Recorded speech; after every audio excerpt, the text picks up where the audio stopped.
Labas Ingrida, malonu susipažinti. Ačiū, jog sutikai paeksperimentuoti su Human Design ir leisti man išanalizuoti tavo bodygrafą. Tai aš ilgai nelauksiu, prieisim prie to, kasgi tu esi per žmogus.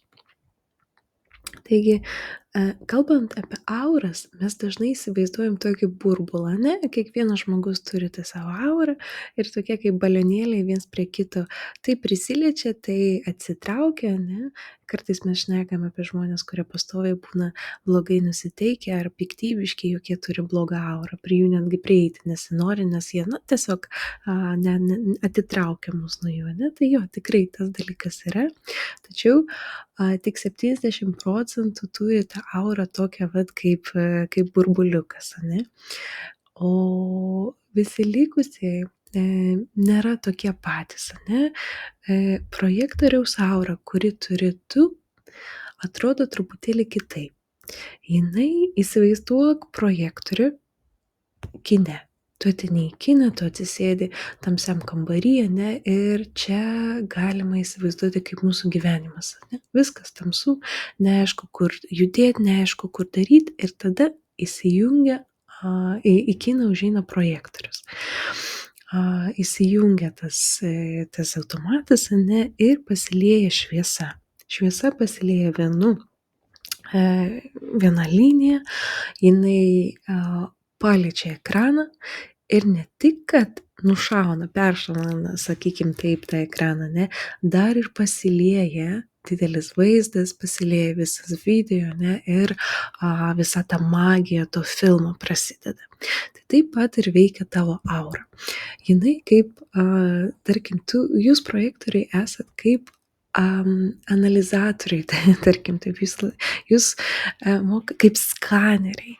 Jūs prieidami prie žmonių, negalit, jūsų aura nusikreipia viena linkme, viena linija į žmogų ir jūs momentaliai, pasąmoningai galit nujausti, kas kitas žmogus, kas jame ten dabar darosi, ar jisai laimingas ar ne. Projektoriai yra tiesiog puikūs žmonės, aš negaliu tau išreikšti labiau, kokie yra malonūs ir faini, šiaip didelių mastų šnekant projektoriai. Ir jie irgi yra naujos kartos lyderiai. Kodėl? Nes jeigu mes įsivaizduosim viduramžius, ne, kai, tarkim, karaliavo ten karaliai, valdovai sėdėdavo ant savo tronų ir jie taip žiauriai valdydavo savo, tarkim, generatorius, ane, jie ten sako, arba eikit į karą, arba šitą pakarto, šitam valgyt neduot, šitą kur nors. Projektoriai veikia kitaip. Jie moka rasti raktelį per savo aurą, prisiliečiant prie kito žmogaus, ane, tiesiog įeinant į kito žmogaus aurą, jie supranta iš karto, kaip prieiti, kaip rasti tinkamą žodį, kad motyvuoti, kad atsakyti į klausimą, kad atrasti tą emociją žmoguje, kuri jam dabar labiausiai reikalinga. Jūs tarsi šaunat žmogų tą emociją, kuri jam dabar reikalinga. Bet jeigu tu įsivaizduoji kiną, ne, taip, ekranas matomas, jisai šviesus, tenai liejasi gražus vaizdas ir filmas, bet pačio projektoriaus nesimato, ne, jisai yra tamsoje.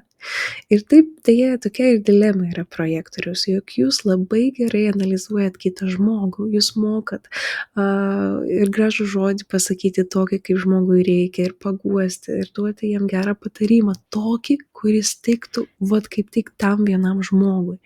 Jūs grupėje, pavyzdžiui, kai įstovit 5 žmonės, jūs dažniausiai susifokusuojat ant vieno žmogaus, su juo šnekat, ir tada tiesiog neįmanoma jūsų neįsimylėti. Jūs turite tą talentą, kaip sakiau, rasti tą raktą kito žmogaus sielai ir rasti tą kontaktą.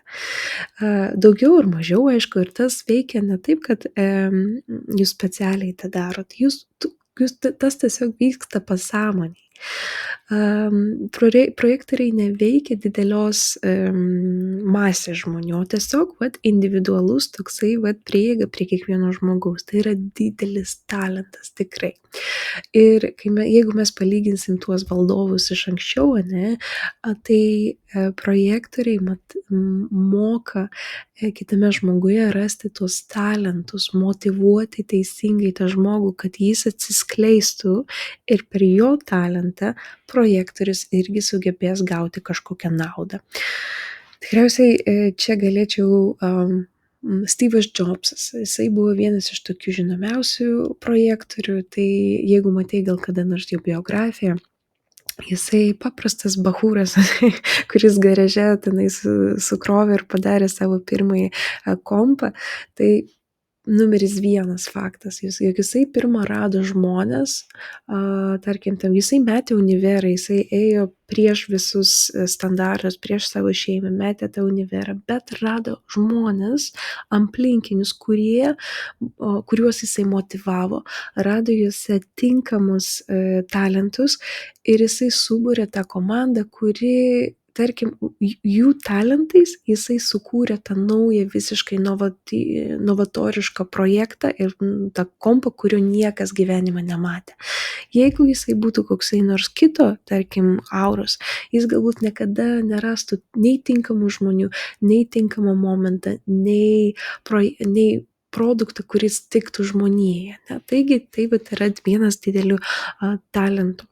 Aš tu pasakysiu atvirai, aš labai myliu projektorius, jie dažniausiai yra savo vietoj, nes projektorių moto ir iš vis kaip šita aura gyvena laimingą gyvenimą ir priima sprendimus yra ne manifestuojant kažką, ne įmant iniciatyvą, nes jeigu mes prisiminsim lietuvišką patarlę, kuris sako, kiekvienas yra savo likimo kalvis, čia žinok ne apie projektorius.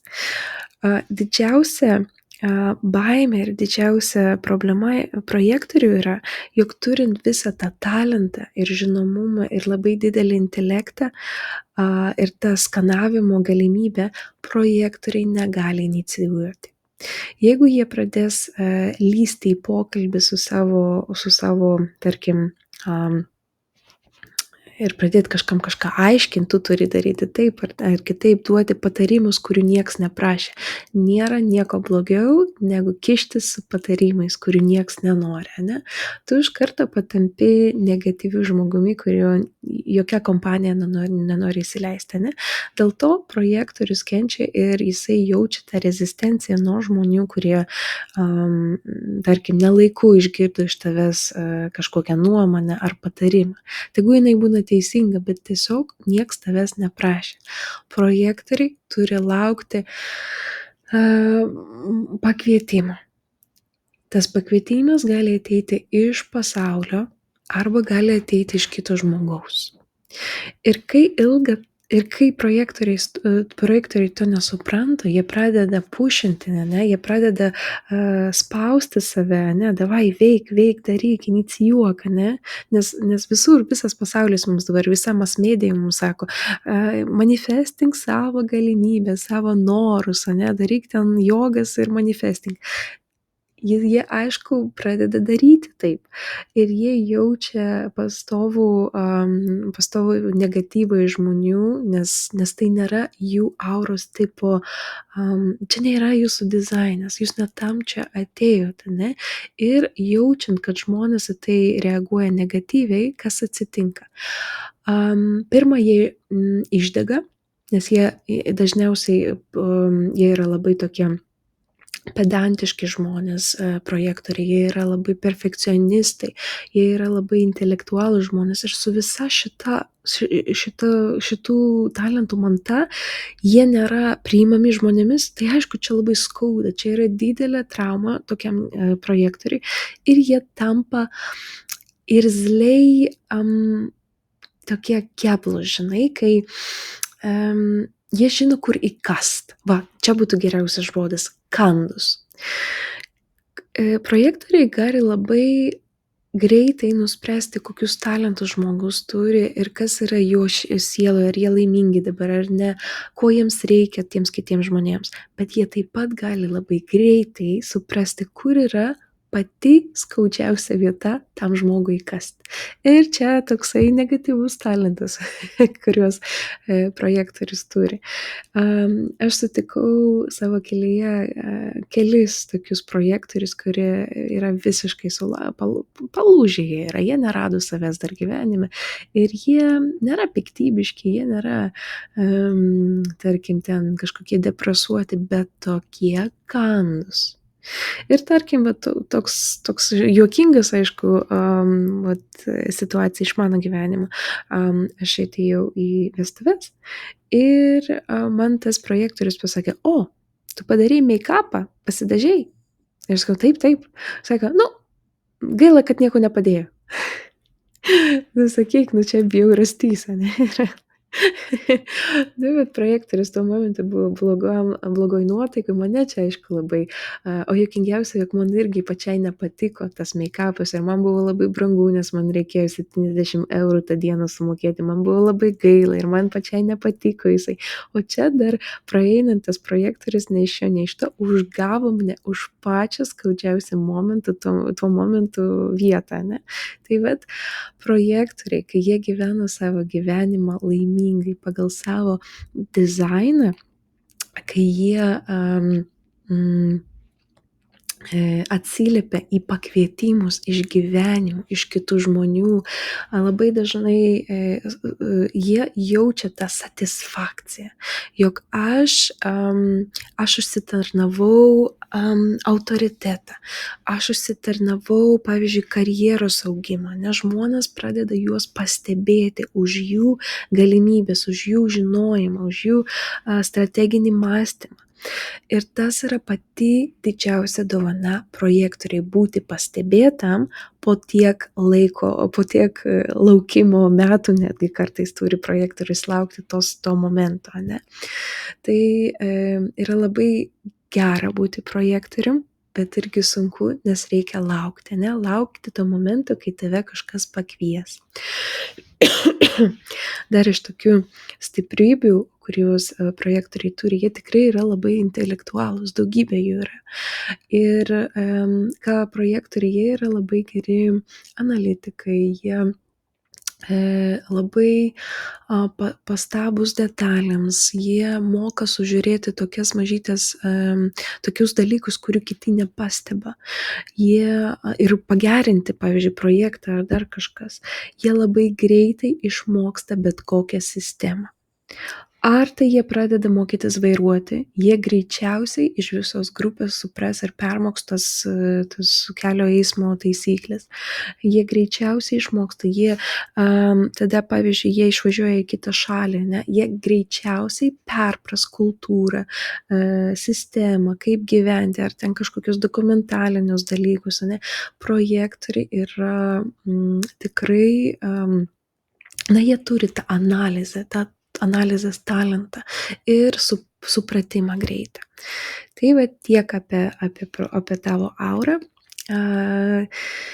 Jeigu turi kažkokius klausimus, ar pavyzdžiui, man labai įdomu, kaip tavo gyvenime jie atsižvelgia. Jeigu dabar gali, sustabdyk šį video ir parašyk man trumpą atsakymą, ar tau jaučiasi, jog tu esi projektorius ar ne, ar nervuoja tas laukimas iš gyvenimo, ne, ar gauni tų pasiūlymų iš žmonių, ar jie ateina paklausti tavęs kažkokių pagalbos, ne, ką man dabar daryti.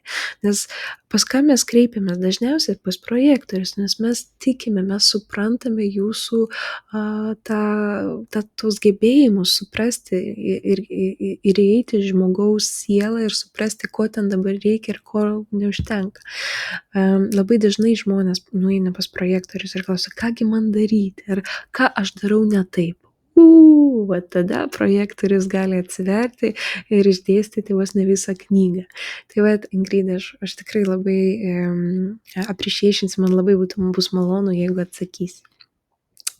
Gerai, einam toliau. Kasgi tokio daro mūsų projektoriumi? Pirma, yra skirtingi kanalai. Čia, aišku, tas visas mūsų bodygrafas čia atrodo tikriausiai labai baugiai, ane? Bet po truputėlį eisim prie kiekvieno ir pakomentuosiu. Tai gal pirmą tada pašnekėsiu apie centrus, ane, ir paaiškinsiu, ką mes dabar matom. Leis man tik padidinti. Taip. O. Tai kasgi mus padaro projektoriumi?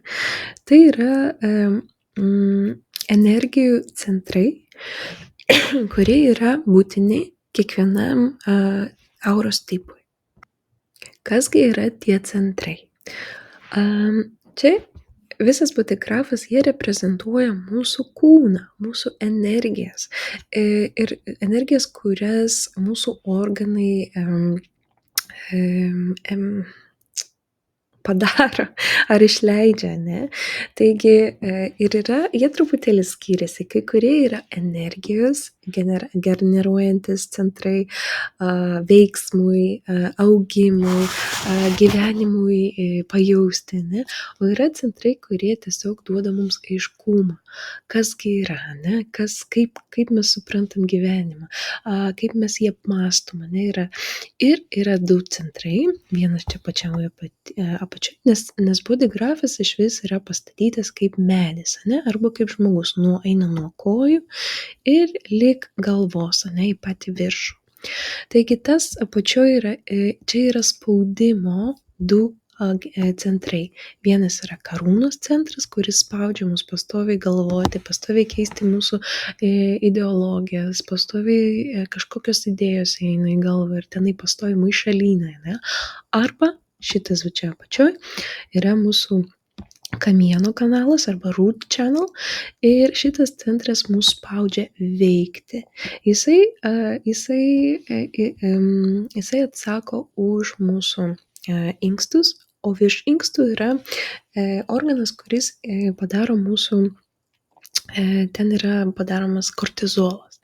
Kortizolas kas tai yra? Adrenalinas arba stresas. Streso poveikis ant mūsų kūno yra labai, labai žinomas, ne? Tu nežinai, kur save dėti, tu turi judėti, bėgti, kažką daryti, nes kortizolas yra tas, arba adrenalinas yra tiesiog kažką judėk, tik tu nestovėk vietoj, kažką keisk, mutuok, keisk savo gyvenimą, auk kaip asmenybė, auk kaip karjeros pusniai, jausk.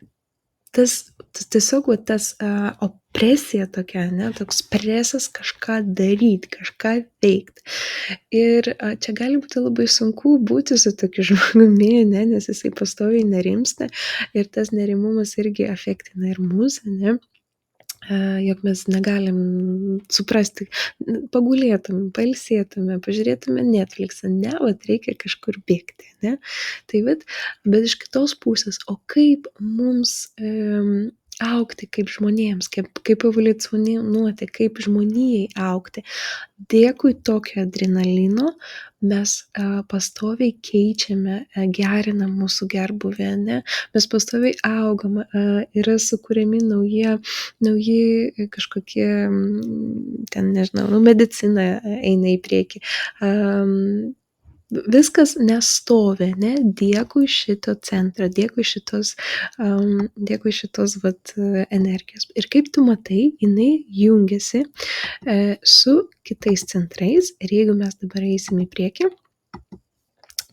mes einam link emocinio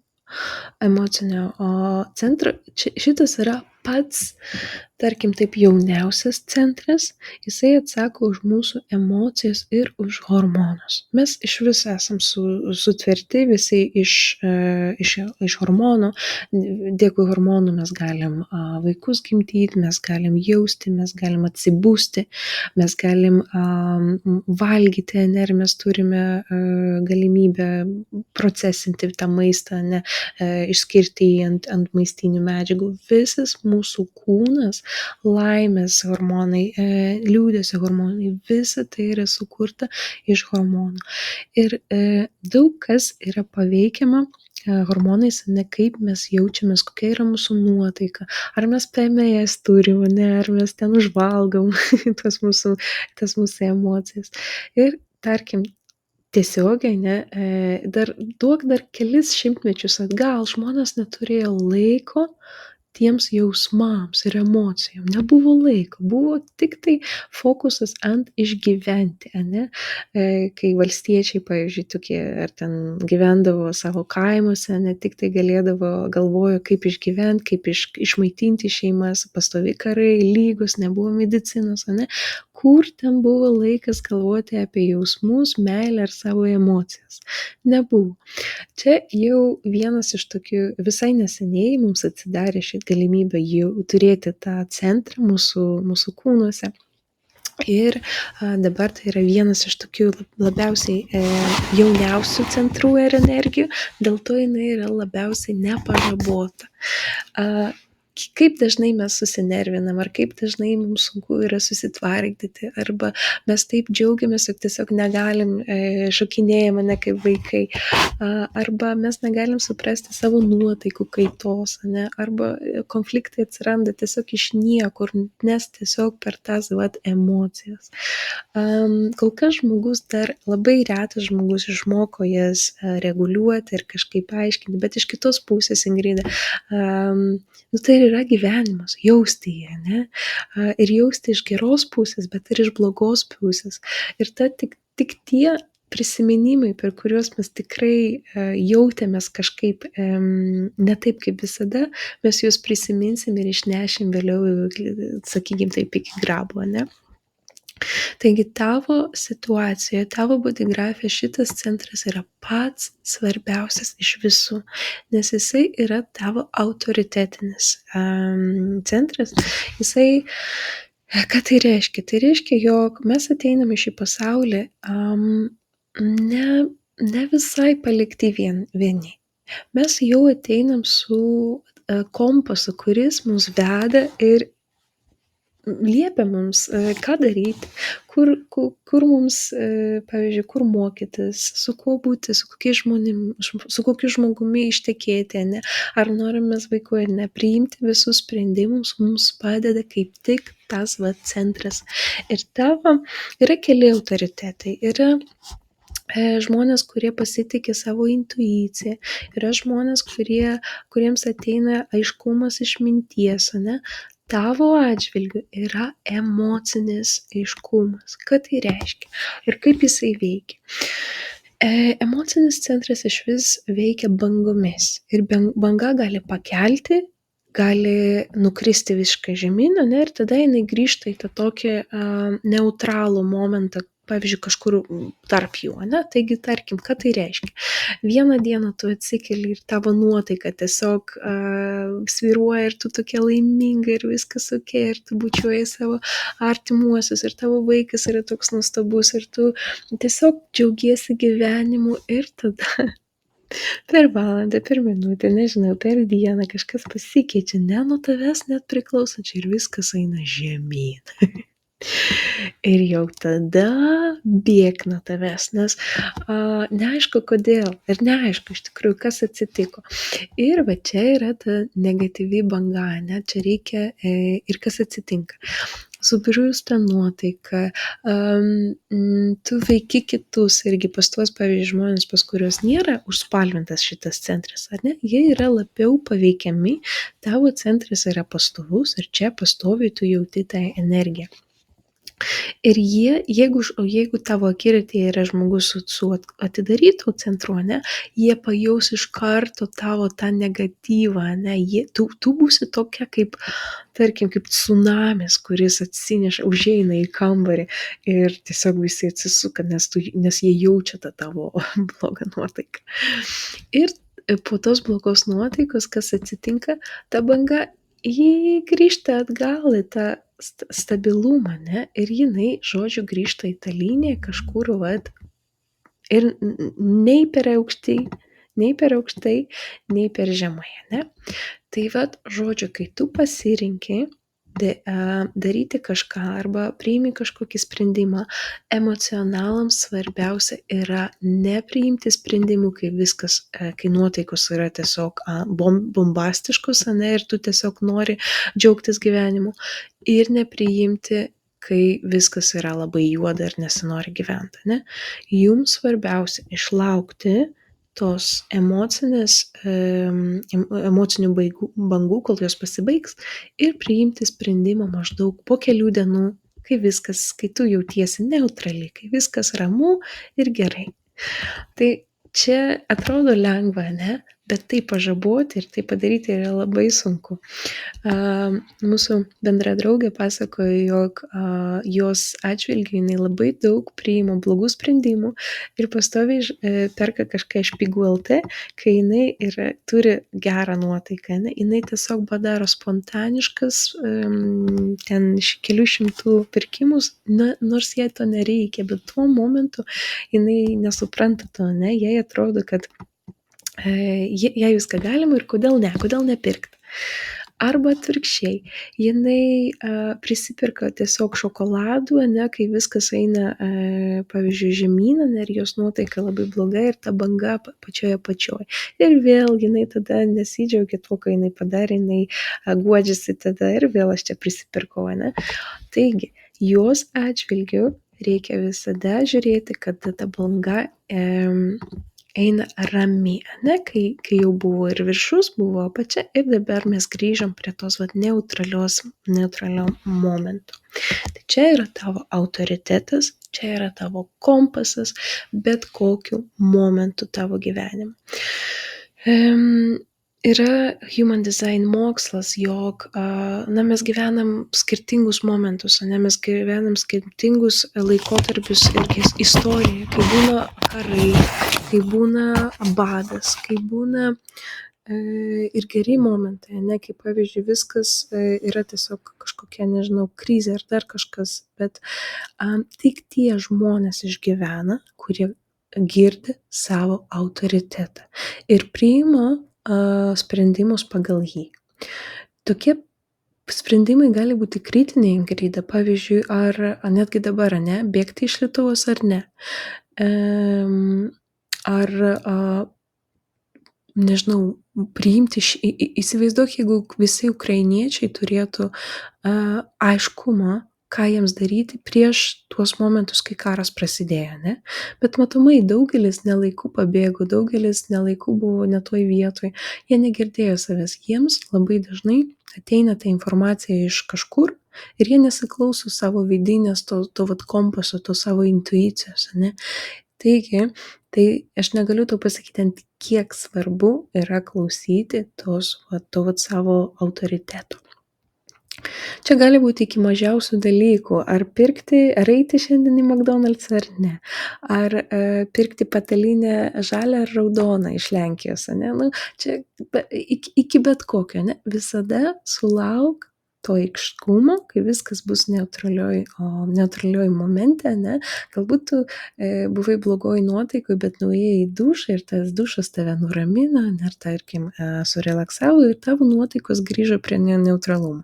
Tai bet tuo momentu ir priimk tą sprendimą, net jeigu jisai pats mažiausias. Bet Ingrida, man būtų įdomu, aš vėl patarčiau dabar sustabdyti video ir palikti kažkokį feedbacką, ar nujautei, jog taip ir yra, ar nujautei tą gyvenimo nuotaikų svyravimą pastovės, tas bangas ar ne. Ir būtų faina sužinoti, ką manai. Gerai, tai tiek teorijos, dabar grįšiu prie body centro ir prie, manau, įdomesnių dalykų. Tai prie pat centrų. Gerai, tai mes jau čia apšnekėjom, jog tu turi pastovę energiją savo emociniam centre ir čia tu turi energiją, kuri yra 37 vartų. Tai reiškia, jog jinai yra pastovi. Tai yra tai, kas tave apibūdina kaip žmogų. Mes apie vartus truputėlį vėliau pašnekėsim, ane, bet žodžiu, visur, kur tu matai nuspalvintą, tai yra stabili energija, kur nesikeičia. Ir emocinis centras yra vienas iš energetinių batareikų, kurios mums leidžia, duoda energijos kažką veikti, kažką daryti, kažką kurti. Ir įsivaizduok, kiek daug, tarkim, meno kūrinių buvo sukurta ant emocijų. Tos emocijos arba ten meilės stoka, arba ten nelaiminga meilė, arba badas ar skurdas, ar kaip tik atvirkščiai džiaugsmas leido sukurti kiek knygų, kiek buvo inspiracijų per jausmus, ane, ir visa tai leido kažkam gimti, ane. Tai vat per emocijas tai yra labai didelis centras, kuris leidžia turėti energijos kažkam kurti, kažką daryti, kažko siekti, ane, per emocijas. Leidžia pajausti to gyvenimo norą, ne. Pavyzdžiui, tie, kurie turi 35-36 vartus, tai tu jų neturi, ne, bet čia tiesiog kaip pavyzdys. Jie yra parašiutininkai, jie nori tiesiog pajausti tą gyvenimą, ne? Ir jie kiekvieną dieną to adrenalino stoka jiems. Tai vat, emocinis centras yra labai svarbus gyvenimo aspektas judėjimui ir gyvenimui mylėti. Jeigu mes eisim toliau, mes prieinam prie sakralinio centro ir tai yra centras, kuris ir apibūdina, kodėl tavo aura yra kitokia negu kitų žmonių, kodėl tu esi projektorius. Sakralinis centras tai yra kita batareika ir 70% žmonių jas turi apibrėžtas. Tai reiškia, jog jie pastoviai turi čia ugnelę, jinai dega ir jie gauna energiją. Sakralinis centras yra gyvybės centras, kuris atsako už evoliuciją. Už tai, jog mes gimstam, nes pavyzdžiui, už tai, jog mes dauginamės, daugiau žmonių gimsta, ne, už tai, jog mes prižiūrim vaikus ir juos ne tik prižiūrėjim, bet ir jų auginimą, ne, jog mes juos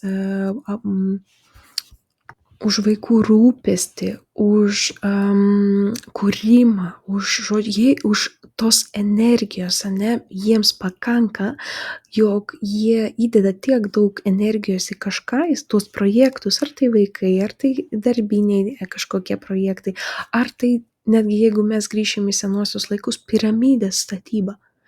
Generatoriai, ne tie, kurie turėdavo čia tą sakralinį centrą užpaišytą, pas juos būdavo labai daug fiziškos energijos kažką veikti, kažką daryti, kažką kurti, tęsti projektą. Kažkas pradėjo tą, o jie užtęsia ir jį pagerina ir pagreitina. Žodžiu, čia yra tokia batareika nesibaigiančios energijos. Bet čia deja, šitoj situacijai pas tave jinai yra balta, jinai nėra apibrėžta, dėl to projektoriai deja neturi tiek daug energijos. Žodžiu, projektoriai atėjo į šį pasaulį ne fiziškai dirbti. Jūs išvis neturit tiek daug energijos darbui ir normaliai Human Design netgi sako, jog geriausiu atveju projektoriai turėtų dirbti 2 valandas dienoje, o visą kitą laiką spręsti savo augimui, mokymuisi, dalykams, kurie jie mėgsta, hobiams ir daug poilsio. O Ingrida, čia būtų labai puiku, ne, dirbti tik 2 valandas pasaulyje, ne, bet deja, dėl tokių situacijų, ne, dėl tokio gyvenimo, koks jis yra dabar, mes turime eiti į darbus, auginti vaikus, dar ir save prižiūrėti, o dar gal ir kažkokie kiti yra atsakomybės, ne, prižiūrėti ar tėvus, ar dar kas nors, na, čia daug ko gali prisidėti. Ir deja, tas yra labai svarbu projektoriams eikvoti tą energiją labai protingai. Ir dėl to, jog jūs atėjote į šį pasaulį ne fiziškai dirbti, o motyvuoti kitus kažką daryti, tam jums ir duota ta jūsų analitinė prigimtis.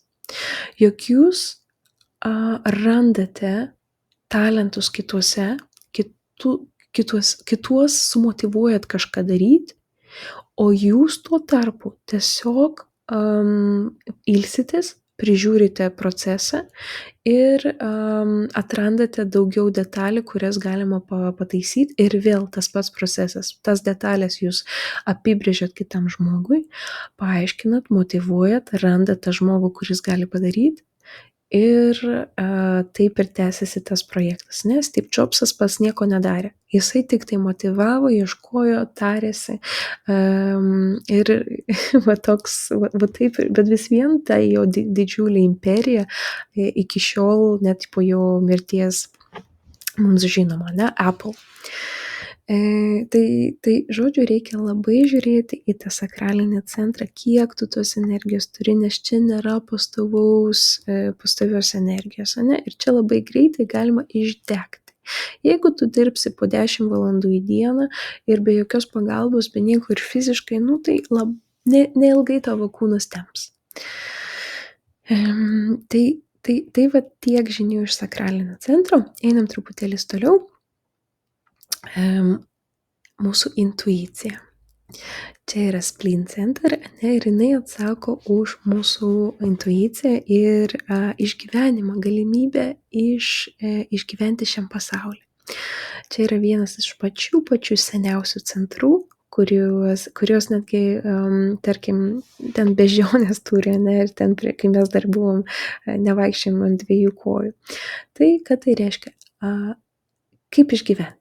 Tas centras mums labai greitai, spontaniškai sako arba bėk, arba ginkis, arba stok ir gulėk, ir tada tave koksai nors liūtas suvalgys, ne? Taip pat truputėlį kitaip, bet panašiai veikia ir dabar mūsų tas intuicija.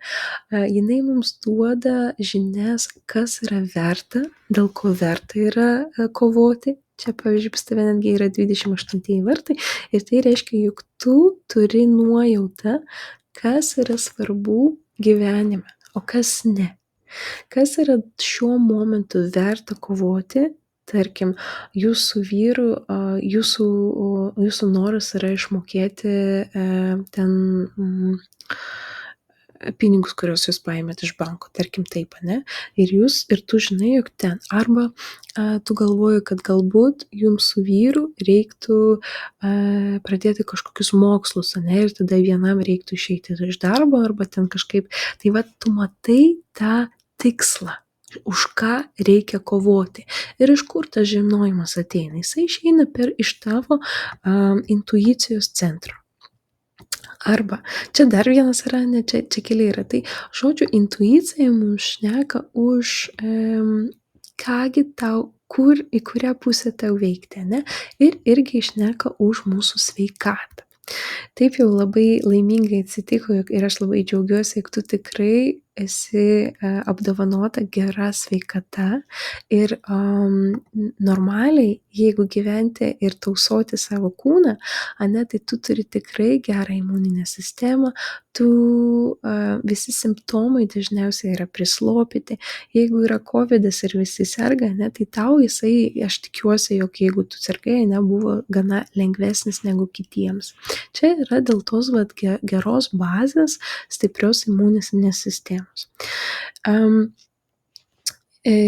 Dar vienas toks dalykas, jog pas mus yra tipai įvairių kūnų ir tavo kūnas yra kairysis, kuris irgi reiškia už stiprų kūną, gerus kaulus ir tos energijos, kiek tau reikia. Tu turi kelis energijos centrus ir čia pas tave pastoviai spaudimas kažką veikti, kažką daryti, čia energija ir ugnelė veikia. Ir per emocijas tu pastoviai jauti energijos pliūpstį, ne? Ir dar ego, mes dar nešnekėjome apie jį, bet čia visi šitie yra centrai, kurie tau duoda tau daug energijos. Ir kažkur tą energiją reikia dėti, ne? Jeigu jos yra per daug, ją reikia kažkur išmesti. Arba per fizinę krūvį, Tu dabar sakei, jog dabar esi su mažiuku, ne, tai gal tau pakanka to fizinio krūvio, nes vis vien čia ir nešioti tą vaiką, ir bemiegės naktis, ne, ir, užtenka to darbo. Bet jeigu ne, jeigu tik tai, pavyzdžiui, užsiiminėti kažkokią darbinę veiklą, tai labai svarbu tokiems žmonėms kaip tu numesti adrenaliną sportu. Bet dėl to, jog tu esi projektorius, ane, pasirinkti tokius sportus, kurie yra labiau lengvesni. Nereikia ten marafonų bėgti, tikrai ne. Ir jeigu nemėgsti svorio, oh my god, kaip aš nemėgstu svorio, neįsivaizduoju. Ir eiti kačialkę nereikia.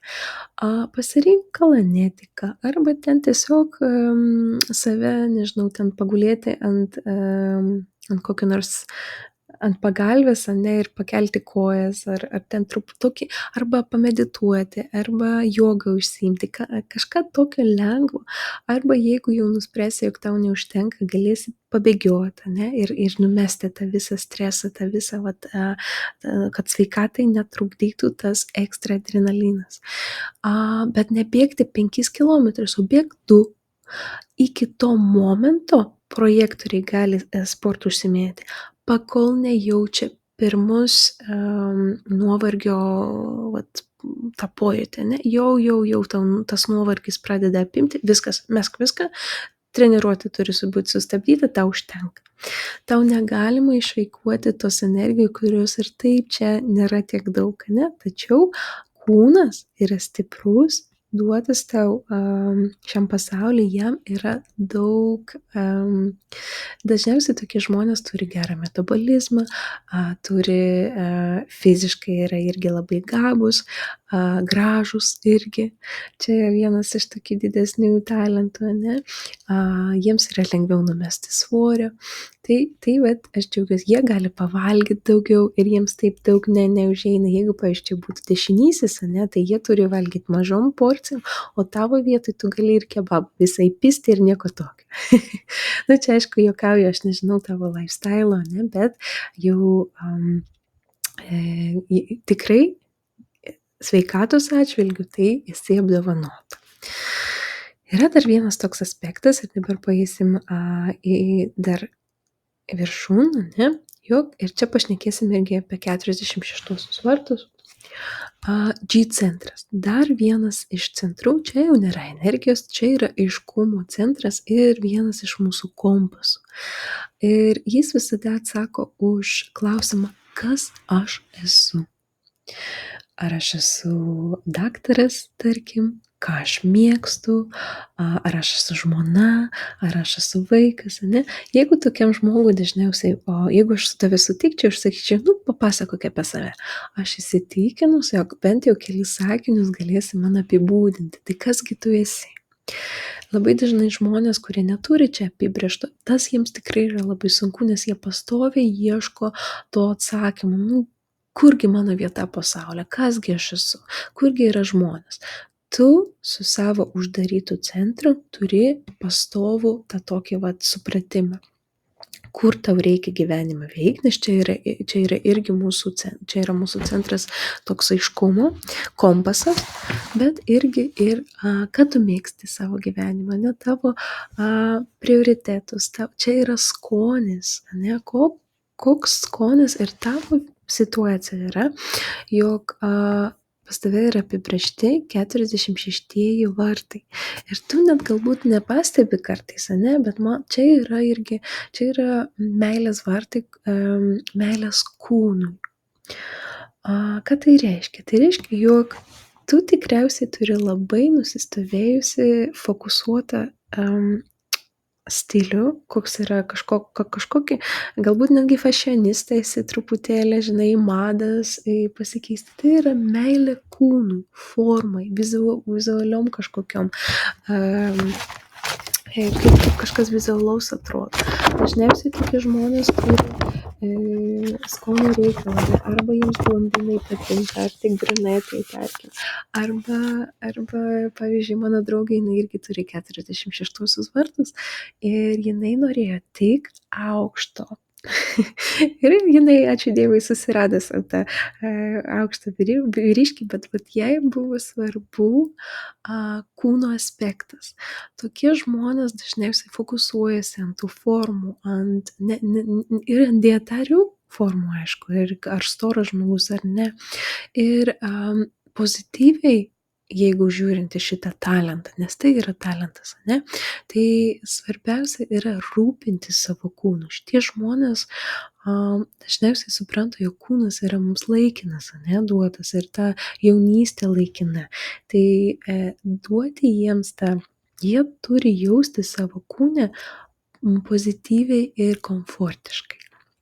Svarbu yra maitintis gerai, ane, tokie žmonės turi, jeigu čia, moteris yra, ne, tai darytis ten sau ten kaukytes, ane, ten į spanų eiti, ar ten į sauną, vat palepinti tą savo kūną, suprasti, jog tai yra, meilė sau, ane, ir kai 46 vartai, myli save, veidrodyje, tai yra Tai yra irgi vartai, kuriuos kartais čia neoficialus pavadinimas, bet juos vadina Holivudo žvaigždžių vartais, nes, kam labiausiai pasiseka.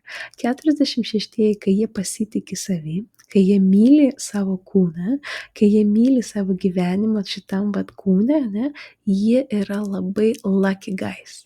Jie yra tie vat, kuriems pastoviai pasiseka būti, geroj vietoj, reikalingam momente.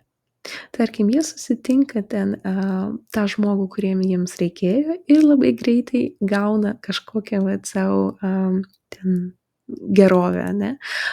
Kodėl Holivudą? Nes vat čia tokios mažytės žvaigždelės, kuriems pasiseka ten, kur niekam nepasiseka.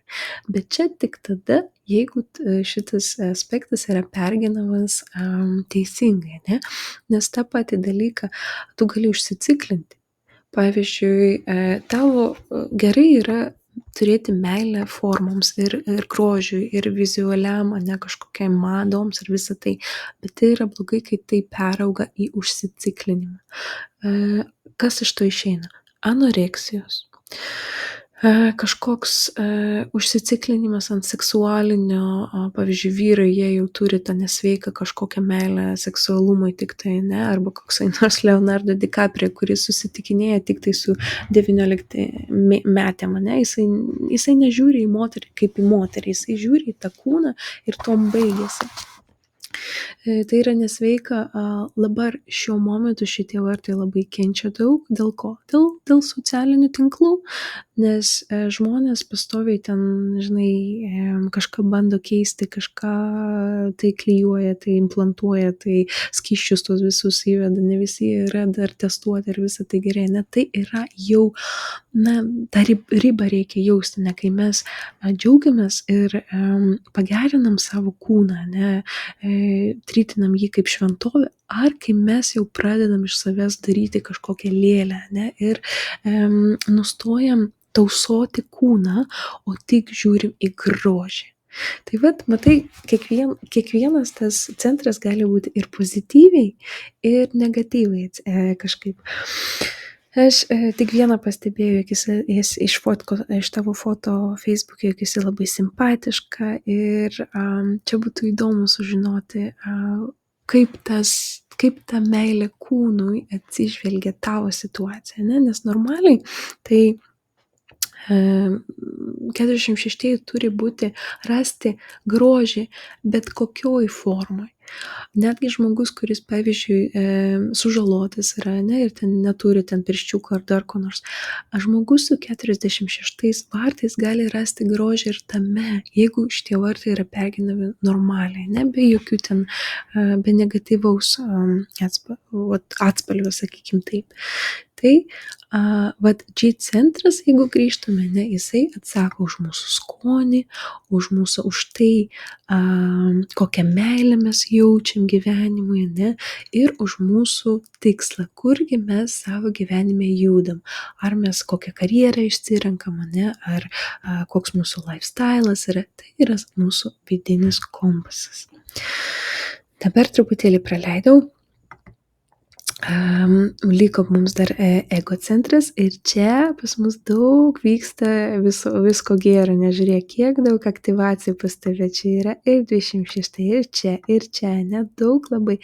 Ir dėl to, jog energija pas tave eina iš vieno kanalo, iš G centro į ego ir iš emocionalaus eina į ego, čia pas tave vienas iš svarbiausių tokių, tarkim, aspektų tavo charakterio. Taigi pirma aš tik pasakysiu apie ego centrą, o tada jau žiūrėsim tos visus kanalus. Taigi, ego centras atsako už mūsų, kaip mes save mylim, kasgi aš esu. Ir jisai pastoviai atsakinėja į klausimą, man, ko aš noriu, apie mane, o mano visokiausi ten, ko aš noriu, ne? Ar myliu save, ar myliu savo kūną, ar myliu iš vis savo ego, ne? Aš geriausia ar negeriausia, ne? Ir man tik geriausia reikia. Ir tai ego centras yra irgi apie materialistinį gyvenimą. Kaipgi be pinigų, ne? Koksgi būtų ego, jeigu nebūtų pinigėlių ir kažkokių resursų. Ego centras irgi apima daug genties gyvenimo žodžių, nes gentis kas tai yra? Tai yra šeima. Ir ant ko yra, ir bet kokie genties santykiai yra paskirti ant kažkokio susitarimo. Čia kaip dokumentas, ne, pasirašai susitarimą tarp žmonių. Pavyzdžiui, vyras su žmona pasirašo, ten vaikai ir taip toliau. Žmona, jog aš prižiūrėsiu namą, vyras, jog aš uždirbsiu pinigus, ne, ir va dėl to mes, jeigu kiekvienas tuos santykius darys šitos punktus, tai vaikai mūsų gyvens ir viskas gerai ir mūsų šeima gyvuos gerai ir bus gerovė. Taigi visada apie resursų laikymą ir jų uždarbį. Taigi, sakykime, tu turi aspektus, aš matau, jog tu esi labai šeimyninė čia tikrai ir tavo bodygrafija aš matau kelis tokius, juk tu truputėlį kaip 3 žmonės tavyje sėdi. Iš vienos pusės tu esi, va čia tavo ego centras turi daug šeimyninės pusės, ne, ir tu nori uždirbti tos pinigėlius savo šeimai. Tau svarbu, kad tavo šeima turėtų viską ir tu pasiruošusi dirbti dieną ir naktį, kad tik jie turėtų visko, ko jiem reikia, ne. Ir tu tikiesi, jog tavo partneris tą patį darys. Ir ne tik apie darbą, ne, apie tavo tarkim, tokį inputą, jog tvarkysi namus ir ten padarysi komfortą, juk tu sužiūrėsi, jog būtų laikomasi visų taisyklių, jog būtų tradicijos perleidžiamos, ne tavo šeima, ne, jog tu visą tai tau yra labai svarbu, o iš kitos pusės tu esi labai ir individualus žmogus ir tavo pusė yra tokia labai savo pasiekimų siekia, ne tik šeimai, bet nori irgi augti kaip žmogus, kaip asmenybė, kaip profesionalus žmogus, ne? Tai va, tavyje sėdi 3 žmonės, kurie truputėlį skiriasi. Apie tai truputėlį vėliau. Tai va, ego apie materializmą, apie ko tu nori, ar tu apie šeimą, apie gentį ir resursai, aišku, ir ar tu pasitiki savimi ar ne, kiek tavo ego stiprus ar ne, ar tu čia atėjai savivaliauti, ar atėjai klausytis kitų. Tai vat tiek apie ego. Tavo situacijai viskas yra, man atrodo, tu žmogus, kuris žino, kiek tu nori uždirbti ir ką tam reikia daryti ir dažniausiai su ego centru.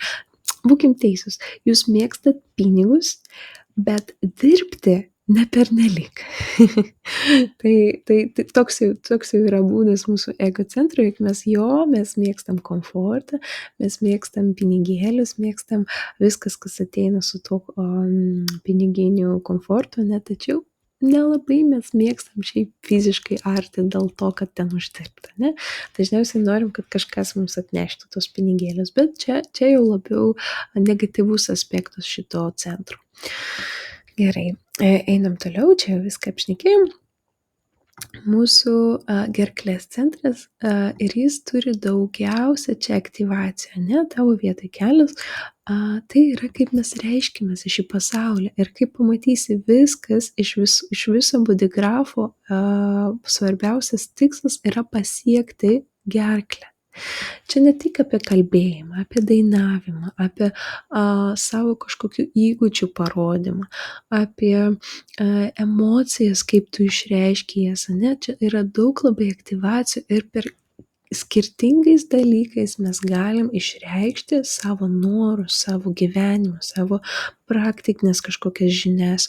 Tai, ką mes išgyvenom praeitį, visą tai galima išreikšti per šitą gerklės centrą.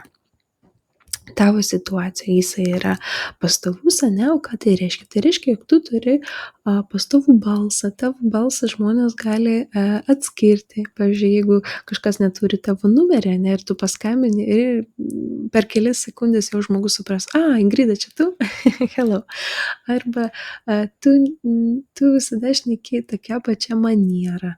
Arba ten žmonės jau žino tavo, kaip tu juokiesi, ne, tavo juokas nesikeičia jau daug metų. Čia yra tavo būdas, kaip tu reiškiesi šiam pasauliu ir jisai dažniausiai yra pastovus. Tau nereikia ten įsivaizduoti, jog tu kitas žmogus arba ten pozicionuoti kaip kažkas kitas.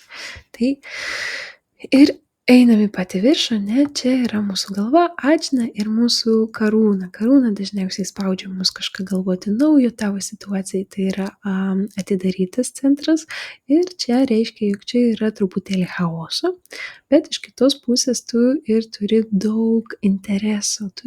Tavo galvo dažnai ateina visiškai nesusijusios mintis ir leidžia tau užsiimti tiesiog apgalvoti, tinka, netinka, ne, pažiūrėti kitų žmonių opinijas, ne, ir jų, tu nepasižiūri tiesiog vienos šalies kažkokios nuomonės, ne, pas tave ateina kelios nuomonės, tu apie jas pagalvoji ir tada savo išreiški kažkokią, ką tu iš šito ištrauki, ne. Tai šitoj pusėj tavo kreativumas irgi kada ateina. Man atrodo, jog kartais, žiūrint į tavo aktyvacijas čia, tu vis dėlto pagalvoji, kodėlgi mes čia atėjome į šį pasaulį, kam mes čia reikalingi, kokia yra iš tikrųjų mūsų prigimtis, kam mes čia, koks tikslas mūsų žmonijos, ar tiesiog tavo. Per 61 vartus yra dažnai toksai truputėlį chaosas, nes kai galvoju, o kam šito viso reikia? Dažnai per 61 žmonės tiki Dievu arba ieško kitos motyvacijos paaiškinti ir tikėti, ne? Kai kurie žmonės tiesiog medituoja, kai kurie dėkoja likimui, ne, ir šneka kaip su likimu. Vieni žmonės manifestuoja ten manifestacijas, ne, ir labai mažai žmonių, kurie yra visiškai ateistai, ne, ir netiki niekuom, ne. Galbūt mes nekitakim tokių dėdukų, kuris sėdi ten ant debesėlių ir ten arba už mūsų nuodėmes tenai bara, ne, tikrai ne. Bet juk kažkas yra daugiau negu mes, 61 vartai žmonės labai dažnai apie tai pagalvoja. Ne? Čia skirtingais dalykais, ne? Čia visiškai normali veikla tokių vartų.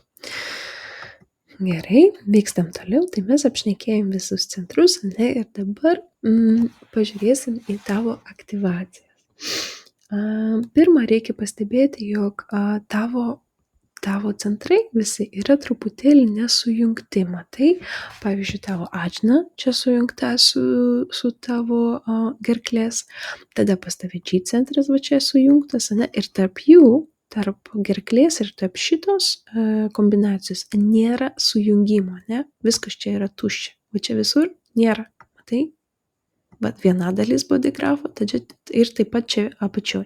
Šita dalis, 2 aktyvacijos ir pas tave viena dalis bodigrafo, antra išeina ir 3. Ką tai reiškia? Tai reiškia, jog energija neplaukia pastoviai iki vienos, reiškia, nuo čia tarkim, nuo pačios iki gerklės, nes, kaip sakiau, svarbiausia yra išsireikšti bet kam, ane? Ar tai agresijai, ar tai laimiai, ar tai žinioms, ar tai kažkokiai mutacijai, ar tai pakeitimui. Viskas svarbu, kad neužstrigtų kažkur, ane, ir tiesiog būtų, na, sugalvojau, bet nieko iš šito nedariau. Svarbiausia, kad eitų į gerklę ir kažkaip išsireikštų. Tai dažniausiai, kai taip atsitinka, kai yra 3 dalys, ane, mes tų dalių, kur mums neužtenka, ne, mes ieškom kitose žmonėse. Kaip tas veikia? Kiti žmonės irgi turi tokį bodygrafą, ne, ir jų situacijose, pavyzdžiui, jie turi kitokias aktyvacijas, ne, ir mes dažniausiai ieškom žmonių, kurie turi mums neužtenkančias dalis. Tarkim, pas tave yra 16 vartai, ne, bet neužtenka 48, kad padarytų visą kanalą, ne, ir tada sujungtų abu centrus. Mes norim būti kaip viena planeta, ne, pilna energijos, pilna visko, ne, kad nieko mums netrūktų. Taip jau atsitiko. Dėl to ir žmonių, mūsų partnerių mes labai dažnai ieškom, kurie tiesiog turi kitą dalelę, ne, kurie nėra būtinai panašus į mus, o turi tą neužtenkančią mums informaciją. Taigi tau su tokiu bodygrafu yra labai svarbu neužsisėdėti namuose ir tik tai būti su vaiku, o bendrauti su keliom grupėm žmonių. Tai gali būti ir tėvai, pavyzdžiui, tu turi, pavyzdžiui, nuvažiuoti pas tėvus, tada nuvažiuoti, tarkim, ten į darbą ir tada pabūti su šeima, ane? Vat dėl ko? Dėl to, jog įvairūs žmonės duos tau skirtingas aktyvacijas ir tu pasijausi, jog su vienais žmonėm, ne, tu labai gali atidaryti savo jausmus, ne, tu pajuokauji, tu gali jauti tą valią, pavyzdžiui, jeigu ego, ne, turi konektą su kitais žmonėmis, ne, ir per juos išsilieja viena energija. Tada tu nuvažiuoji į darbą ir su jais tu esi labai analitiška, tu spaudi biznis ir taip toliau, ne, ir su jais tu pajauti šitą dalį savo bodygrafų. Tada grįžti namo, atsiguli į lovą su savo vyru, ne, tarkim, ir jūs galit pašnekėti, nes tavo mintis, ne, ir jūs turit kažkur panašų, pavyzdžiui, jisai turi, gali, tarkim, su šituo centru, ne, jūs sujungti, ne, jisai turi inspiracijas, talentus gali apmąstyti, o tu jau čia sugalvoji. Tai tau labai svarbu yra bendrauti su skirtingais žmonėmis tavo dienos metu. Ir tada tu jausiesi, jog yra ta pilnatvė ir tu nepasimesi. Nes labai dažnai, jeigu tu bendrauji su vienu žmogumi arba su keliais, kažkuris iš tavo talentų tiesiog, pavyzdžiui, nėra naudojamas. Ir kas atsitinka, kai mes nenaudojam, pavyzdžiui, kojos, ne? Jinai apmirsta. Taigi, ir tada pradeda kūnas sirgti, ne? Tai bendrauti reikia su skirtingais žmonėmis. Dabar, jeigu pašnekėsim apie tavo profilį. Kiekvienas iš mūsų turi tą tokį veidrodį, kaip mes atrodom kitiems žmonėmis. Ir tau, čia pavyzdžiui, mes matom, jog čia yra Saulė, čia yra Žemė. Ir tai, žodžiu, yra vienas iš svarbiausių reasonų, kodėl mes atėjome į šį pasaulį. Kas yra? Tavo situacija tai yra vienetukai čia, jeigu gali pamatyti, vienetukas ir 3. Tai tavo profilis yra 1, 3. Tai yra taip, kaip mes atrodom šiam pasauliu, tai yra mūsų, taip kaip mes save išreiškim irgi. Ir ką tai reiškia? Vienetukai atėjo į šį pasaulį mokytis. Ir tu, kaip projektorė, tau yra nerealiai svarbu pastoviai kažko mokytis, tiesiog siurbti tus mokslus, nes, kaip mes šnekėjom, tu neatėjai čia arti fiziškai, tu atėjai būti analitikė, skaičiuoti, kažkam vadovauti arba kurti procesus. Tu neatėjai, o tam reikalingas žinios, ne? Tam reikalingas autoritetas, kad tave priimtų, kad suprastų, kad ir kaip tą padaryti. Nu, aišku, mokytis, ne, non-stop. Tokie žmonės, nebijok, tokie žmonės gali pradėti mokytis ir kai jiems 60. Aš kai mokiausi Danijoj, ten pas mus buvo moteris, kuriai buvo 58 metai ir jinai pensiją gaudavo ir dar gaudavo studentišką stipendiją, nes jai tiesiog buvo įdomu psichologija ir jinai nusprendė pabūti tarp jaunimo, pabūti univere, kad jai būtų stimulas eiti kažkur iš namų. Jinai nuėjo į univerę ir jinai mokėsi. Taigi vienetukai yra labai, labai stiprus, bet jie atėjo čia tapti ekspertais. Tai vat jie susiranda kažkokią sritį, mokosi, pakol jie netampa visiškai žinovais savo tos koncepcijos. Tai gali būti bet kas. Kodėl aš pagalvoju, kad tu galbūt su beauty turi kažką susijusi, nes aš pirmą mačiau tavo tą meilę ir fokusą 46 ir pas tave, man atrodo, 46, ne, 5. Nesvarbu, jog galbūt fokusuojasi ir mokosi, jeigu tai čia būtų apie grožį, ne, jeigu beauty kažkoks biznis būtų, tai jau tu kaip vienetukas turėtum žinoti apie tai viską. Jeigu čia būtų blakstas, tai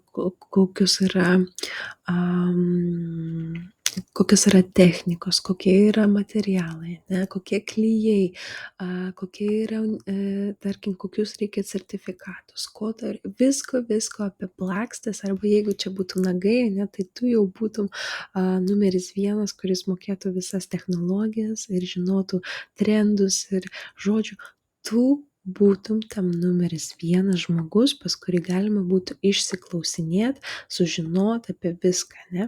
Bet čia šneku ne tik tai apie tokius beauty, ne? Jeigu ten būtų gydytoja, ne? Tai tavo vienetukas būtų, jog tu tikra žinovė kažkokios, tarkim, tu būtum pati geriausia pediatrė, kuri žinotų viską. Nes jeigu vienetukas kažko nežino, tai labai, labai yra tikėtina, jog tavo autoritetas kes. Nes kas atsitinka, žmonės klausinėja, žmonės ateina pas tave, tas pats tavo darbe, ne? Žmonės, pavyzdžiui, tikisi, jog tu čia viską žinosi, o išeina taip, jog ten spraga. Ne? Tai va, ta spraga gali labai greitai įsireišti į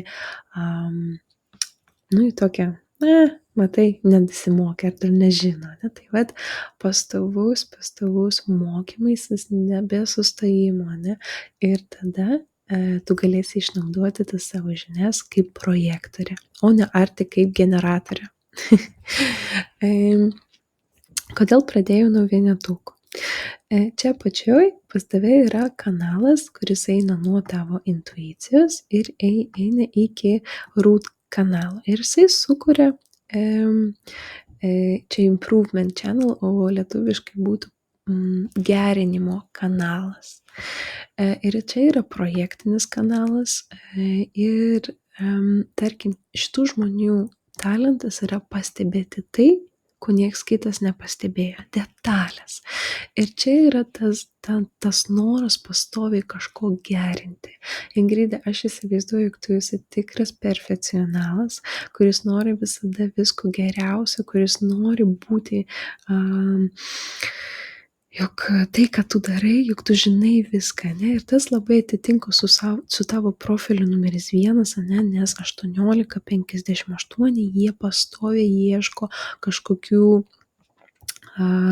keblumų ar negerumų ar detalių, kurios netitinka, arba sistemose kažkokių negatyvių aspektų ir jie nori jas pagerinti.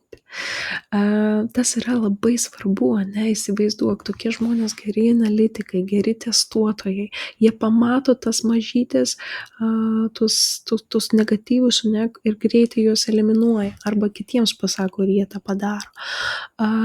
Jie gali greitai susigaudyti ir pagerinti, jie randa sisteminės kažkokias problemas.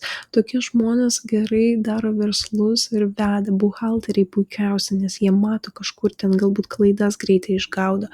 Kodėl versle labai svarbu tai, nes kiekvienas 58, jie supranta, jog Jeigu jie padarys klaidą, tarkim, ten kažkur ataskaitoj ar deklaracijoj, tai jie turės mokėti tada trigubai, ne? Tai va tas 18,58 yra nerealus tiesiog talentas pamatyti visame kažką blogo. Ir tą blogį pakeisti geruoju. Tas tavo davesti iki idealumo, iki perfekcionizmo. Bet Ingrida, ką čia mes turim suprasti, jog tai yra kolektyvus kanalas, kurio nereikia permesti į šeimą arba į savo individualumą. Iš mūsų kamieno pastovi yra va, ta presūra, ne, jog davai veik, keisk, pagerink, pastebėk visus tos negatyvias situacijas, davai. Ir tas gali būti labai labai sunku tavo šeimai, žinai. Ir reikia išmokti būti truputėlį britų, nes kaip jie daro? Britai moka apšikti, būnant labai labai kultūringai, ne? Tai jie gali pasakyti aplinkiniu būdu, ne? Bet galiausiai tu net nesuprasi, jog jie tave kritikavo. Tai va čia taip pat turėtų būti ir tau, ne? Nes labai yra sunku pastoviai būti su žmogumi, kuris pastebi tavo kažkokius keblumus, ne? Ir ten kažko. Tai, o svarbiausia, tu kaip projektorius, tugi labai greitai tą pastebi, tu labai greitai supranti, ką kitas žmogus jaučia, ne? Ir pavyzdžiui, toks tiesiog pažiūrėjimas, ne? Jog, pavyzdžiui, vyras pamiršo nusipirkti naujas kojines ir dabar jūs einate vestuves pas kažką kitą, ne? Ir tu sakai, blemba, ką čia dabar per kojines tokias urodlyvas užsidėjai? Užsidėk tas baltas, tugi nedurnas.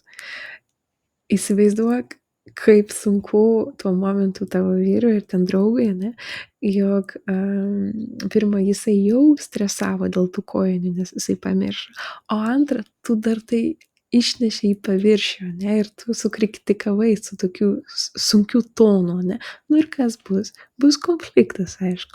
Ir tavo 58-ieji, ne, jiems dzin, jog čia bus konfliktams, jiems svarbu, adrenalinas buvo išmestas ir tu norėjai padaryti tą pastabą, ne. Tai vat, būk atsargi, neduok tų pastabų, kai jų neprašo, nes prisimink, svarbiausia projektoriams išgirsti tą pakvietimą. Bet jeigu tavo vyras pasakytų, pavyzdžiui, klausyk, meluoja, o kokios kojinės čia būtų geriausia, ką? Easy, tu galėtum pasakyti, mauk lauktas urodlyvas rudas kojines, baises, ne? Davai užsidėk tas baltas ir būsi pas mane čiki-piki gražuolį. O čia visiškai kitoks ir jisai, aišku, tave bučiuos ir pagalvos, kokia jin pas mane šaunuolė, ne? Čia visiškai kitoks aspektas iš šitos pusės. Vėlgi, Ingrida, kodėl aš tavęs paklausiau, ar tu dirbi su beauty, nes žmonės, kurie turi šitą kanalą, labai dažnai dirba su moterim ir jas gražina.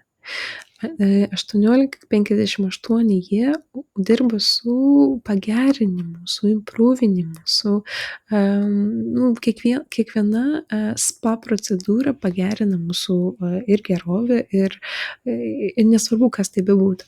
Todėl galbūt nepataikiau, nes pagerinti galima bet kokioj srityje, ne? Ir tarkim, ir kažkokiam biznį, bet kokiam versle galima rasti tos detalės, kurias galima pakeisti, ne sistemos, kurias galima pakeisti.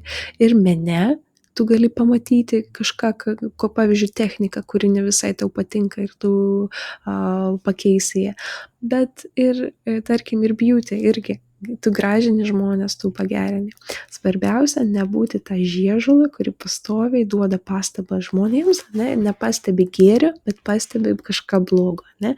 Neleisk tam tavo root centrui tave užspausti ir tik tai, žinai, tai pastoviai visiems pastabas dalinti. Sulauk pakvietimų, nekišk pastabų neprašant, okay? Tai va čia toks ir talentas, o iš kitos pusės ir sunkumas, nes kartais gerai dirba, gerai tai parodyti darbe, bet sunku yra gyventi su tuo šeimoje. Bet kažkaip bandom, ane?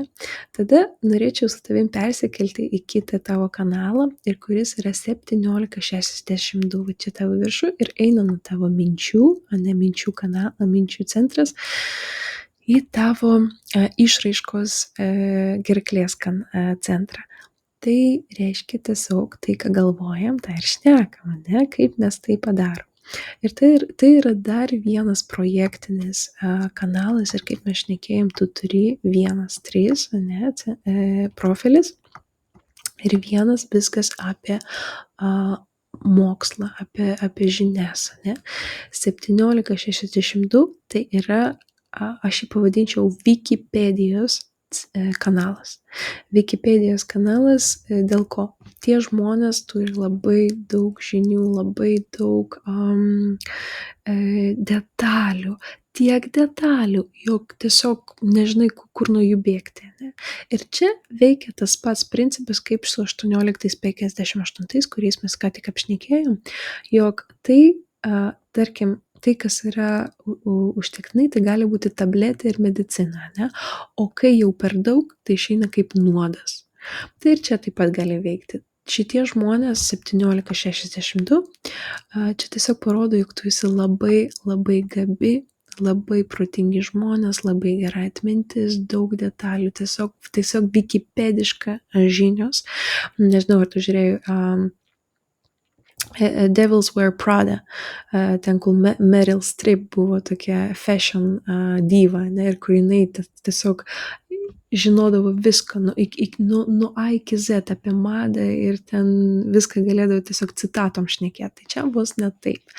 Tas yra labai gerai versle, čia vėlgi ne šeimininis centras, čia yra kolektyvinis centras, kur reiškia, tu gali jį išreiškti kažkur versle, kažkur bendraudama su daug žmonių, ne? Bet vėlgi tada, kai tavęs prašo, kai klausia, kai tau yra pakvietimas, ar tau yra užduotis pasidalinti tom žiniom. Įsivaizduok, jeigu tu pradėsi žerti aplinkiniui kažkokias žinias, fizinės, pavyzdžiui, apie fiziką, aš nežinau, koks yra tavo mokyklinis backgroundas, nežinau, ką tu ten mokysi, ar kas tau patiko, bet įsivaizduok, jeigu pradėsi žerti aplinkų tas žinias, kurios niekam netinka dar, arba čia netinkamas laikas apie ją šnekėti, ne, vėlgi pajausi tą rezistenciją nuo žmonių, ir jie tiesiog žiūrės tave ir kaip nenormalią. Tai vat labai svarbu pirma mokytis, ane, pirmas profilis, tas žinias naudoti, tikrai naudok, čia yra labai geri analistai. Aš čia susirašiau galimas profesijas, ane, kurios teikia šitam centrui. Naujasis kitas centras galvoja apie mūsų, kas mūsų laukia. Ir jie galvoja apie vaikus, ane. Šitas kanalas yra irgi labai gerai, nes turi tiek daug detalių, jie moka įtikinti kitus. Ir jeigu tu, pavyzdžiui, argumentuoji su kažkuo, ne, jūs turite, tarkim, netgi mini konfliktą, ne, tu savo argumentais gali tiesiog užspausti labai lengvai. Tu tikrai gerai moki, turi gerus oratoriškos galimybės, ne. Moki labai struktūruoti tą visą informaciją.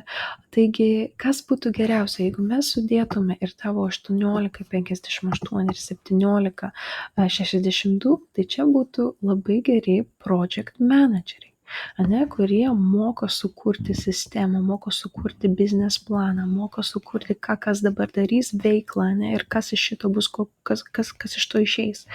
Jūs mokat labai sunkiai informaciją peranalizuoti visas detalės ir tada pasakyti conclusion, ane, kas iš to visko išėjo, kokie rezultatai, ir apmokyti kitus tais rezultatais.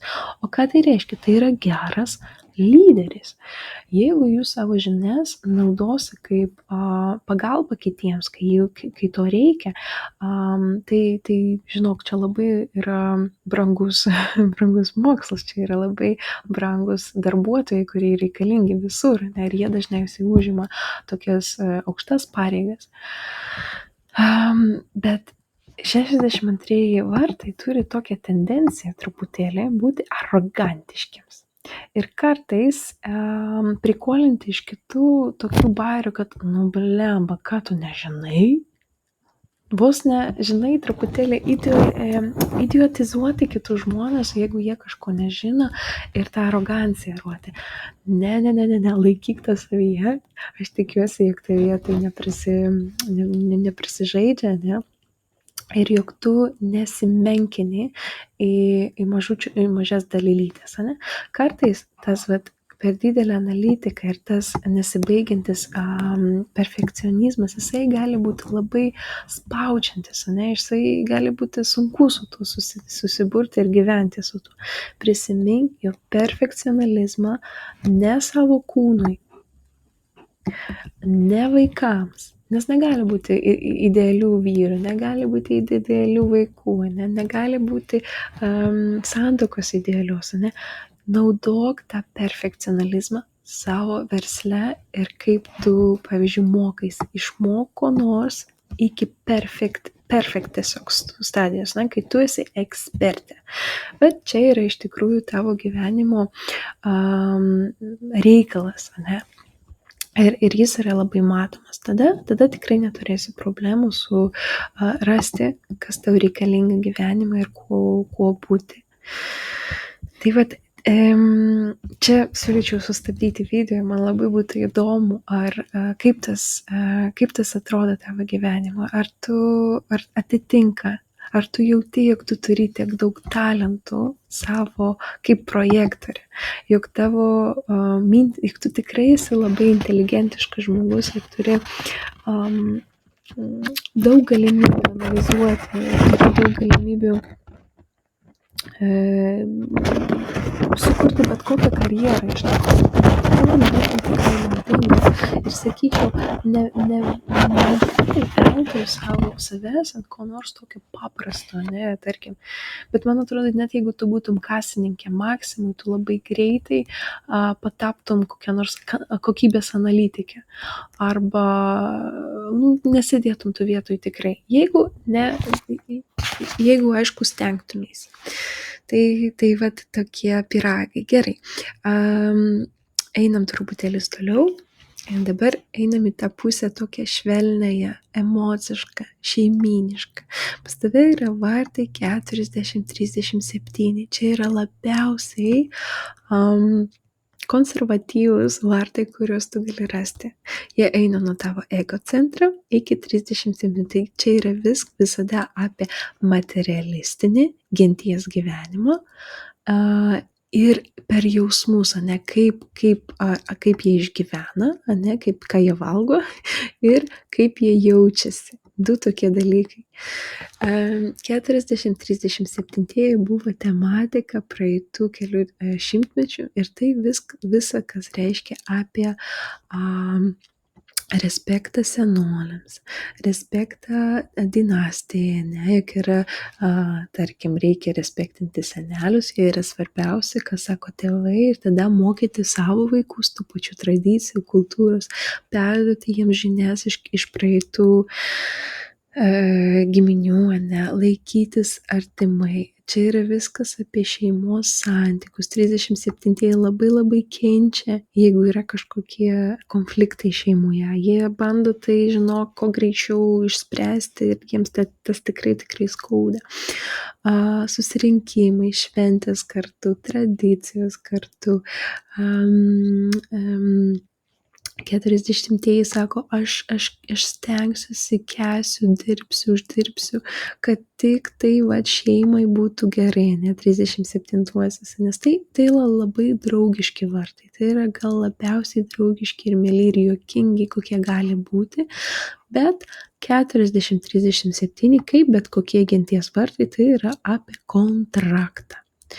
Nes kaip ten bebūtų, gali 37 meluot, juk jie galvoja apie meilę ir tą dorą, kad būtų šeimoje, bet tai irgi bus ir apie money, ir apie pinigus. Taigi jiems svarbu, kad jų partneris visada galėtų užtikrinti kažkokį tą gerbuvį šeimą, jeigu kažkas atsitiks.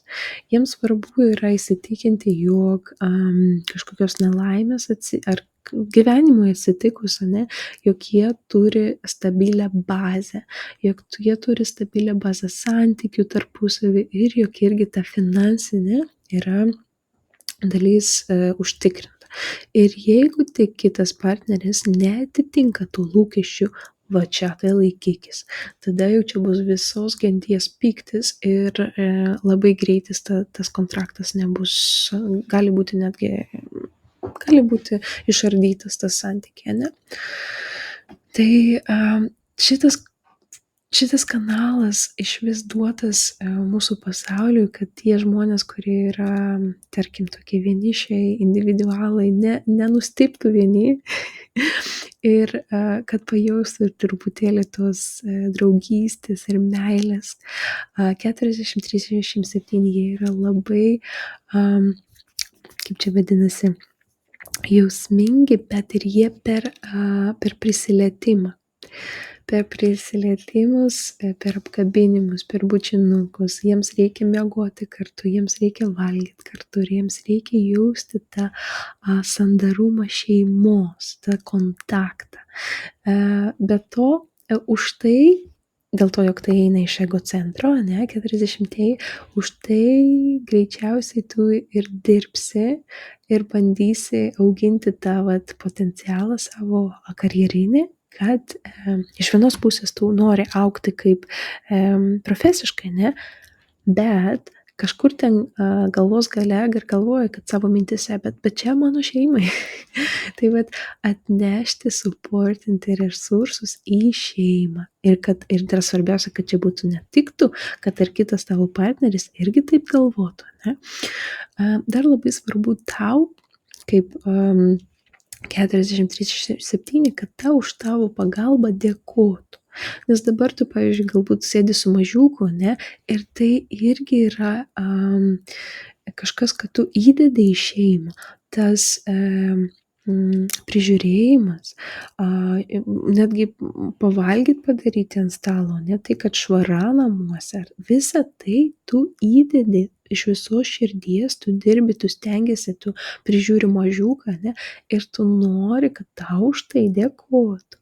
Ir taip pat kitas žmogus, partneris pridėtųsi, jeigu ne 50%, bet kad jau, tarkim, bent jau 45%. Viskas yra apgalvota, vos ne 50-50, kad būtų tarp abiejų.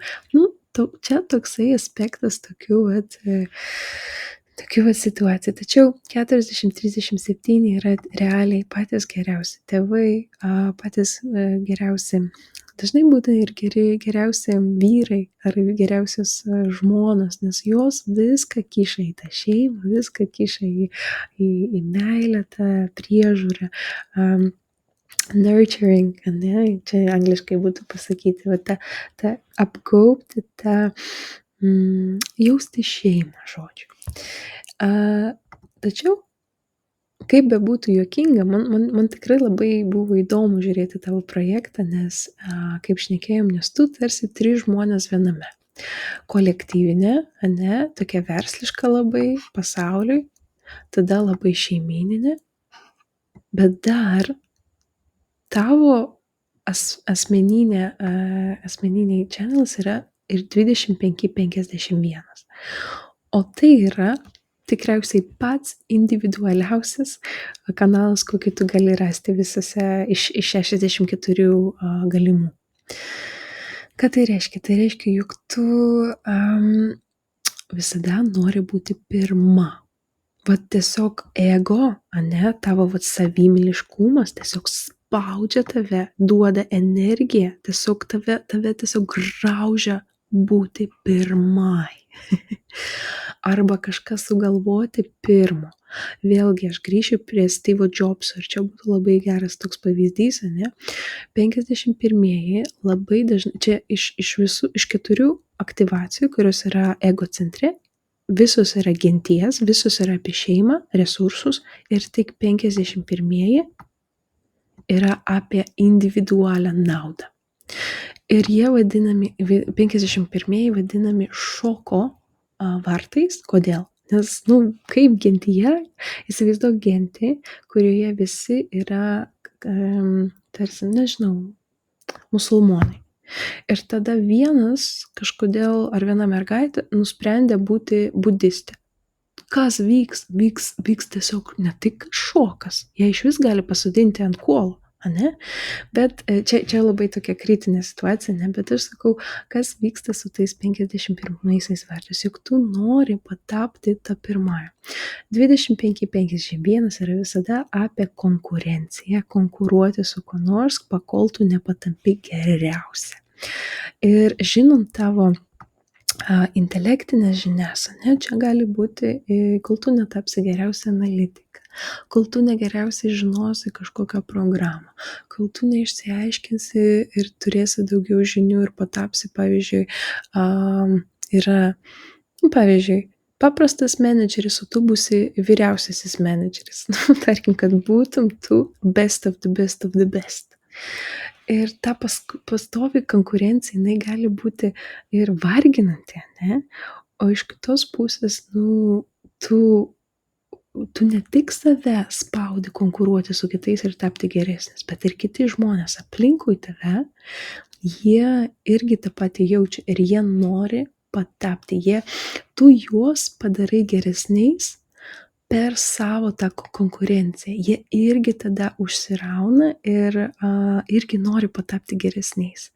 Ir tas toksai niekada nesibaigiantis impruvinimas ir pagerinimas vėlgi eina iš tavo 18-58, jog perfekcionizmas, aš turiu būti geriausia, aš turiu tiesiog, per save persiversti, bet aš būsiu pati best of the best. Kas gali atsitikti čia?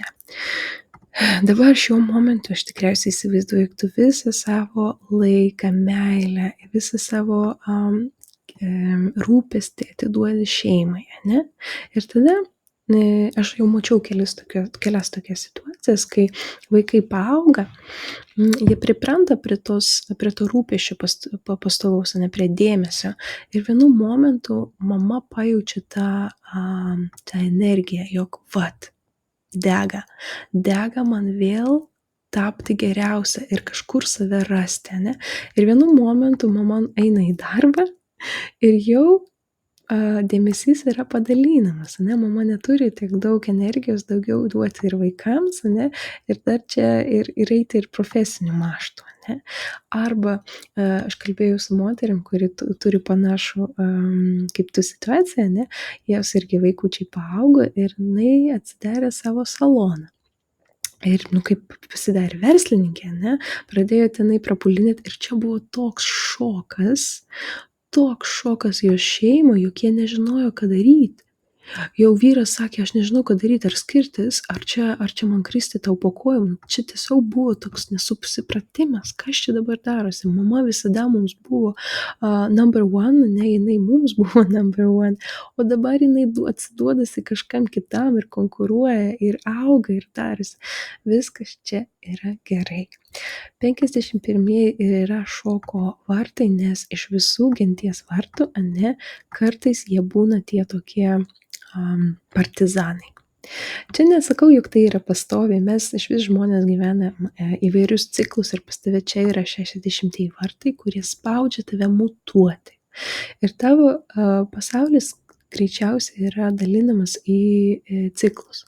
Pavyzdžiui, iki ir po. Tai sakykime, viskas pasikeičia, ne? Ateina toks laikas, kai tiesiog žmonės kitokie ateina į tavo gyvenimus ir viskas vienu metu.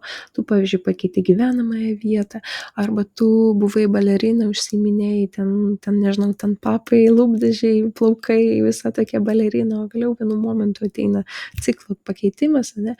Ir tu tiesiog pilnai metiesi ir pasidarai gotę kokią nors ir klausai roką.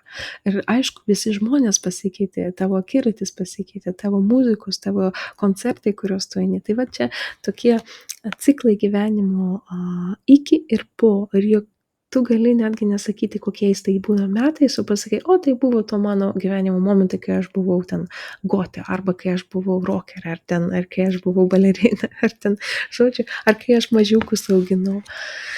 Tai dėl šito šis 60-ųjų vartų tu gali vienu momentu tiesiog pajausti tą norą vėl bristi į kažkokią į kažkokį projektą ar darbinį projektą ir patapti pačiu geriausiu, ne? Ir žinau irgi vieną tokią istoriją, kai vaikinas užsiiminėjo bėgimo, jisai norėjo pradėti bėgioti marafonus, bet jam nelabai sekėsi. Jisai pastoviai tai traumą gaudavo, tai vėliau užtingėdavo, tai užgerdavo ir jį išmesdavo iš klubo.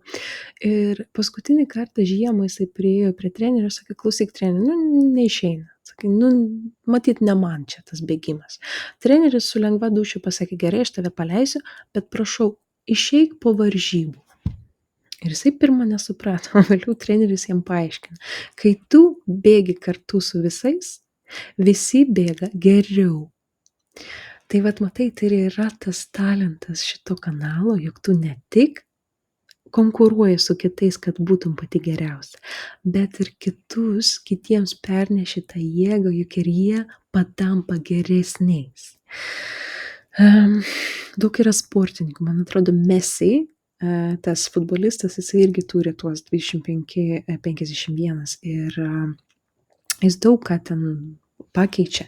Bet kai jisai išeina į lauką, net pačiam gale, kai jisai jau žaidžia savo ten žaidimą, ne, ir jau mato jie, jog pralaimi, ir jau visa komanda netenka tos motyvacijos ir jie jau taip pakabina nosis, treneris dažniausiai išleidžia Messi, net jeigu jam ten porą minučių liko to žaidimo, ne, jiegi ten pagal laiką žaidžia. Nes būnant kartu su Messi vienam akiratį, jisai ant tiek yra motyvuotas būti geriausia ir laimėti, ir jisai užkrauna ant kitų tą patį norą ir visi užsidega. Ir Mesis turi labai daug tokių situacijų, kur per paskutinės sekundės žaidimo jie įmušdavo tą golą ir žaidimas prasitęsdavo. Arba jie laimėdavo iš vis žaidimą, jeigu ten būdavo 0-1, ne? Tai vat, ta galimybė įžiebti konkurencingumą tarp kitų, čia yra tikrai didis talentas. Svarbiausia, vėlgi, dėl to, jog tai yra individualus kanalas, neįžiebti tos konkurencijos šeimoje. Tavo vyrui gali vienu momentu pasirodyti, kad blemba, čia tu buvai man žmona, mama, namų šeimininkė, o dabar tu čia uždirbsi daugiau negu aš, eik tu šiktą, ne?